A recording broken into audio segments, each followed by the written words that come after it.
Howdy guys, in today's video of FlexiSTARTER, we're going to be looking at compounding objects by color. But before that, let's have a quick intro first.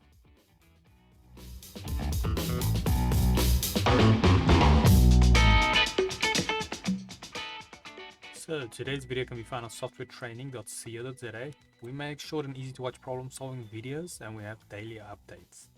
Otherwise, we're back in the program here. Now, just so you guys know, this is going to be like a mini series on compound. Like a two-part series, so it's going to be a rather short one, and yeah, I will leave relevant links in the description so you guys can follow along.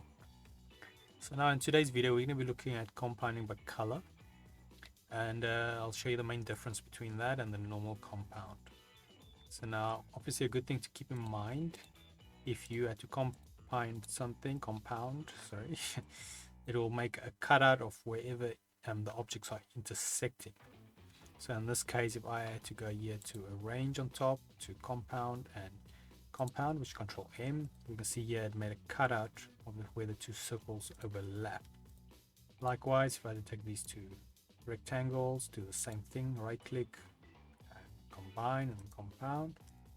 You see it makes a little cutout there in the center. Obviously, it will be doing it with these two shapes as well. If I just use shortcut for that, Control M, you can see there we've got a cutout.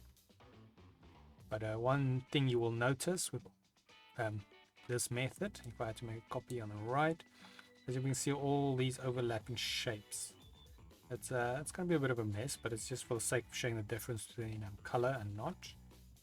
If we had to now go compound this, so we Control M, you will see it makes cutouts wherever there's overlaps, and it turned it into one base color. So that is your normal compound, and that is the limitations when it comes to working with multiple colors. We'll ignore the colors and kind of just treat everything as one shape, and anything on top we'll try to cut out onto the bottom layer and so forth. So now if we had to compound by color, so once again to locate that, we go to our main menu on top, range, compound, and then we'll see we've got your compound by color. Unfortunately, it does not have a shortcut key, so you'll have to navigate like that every time, and you cannot access it by right clicking either, but you can uncompound it by right clicking.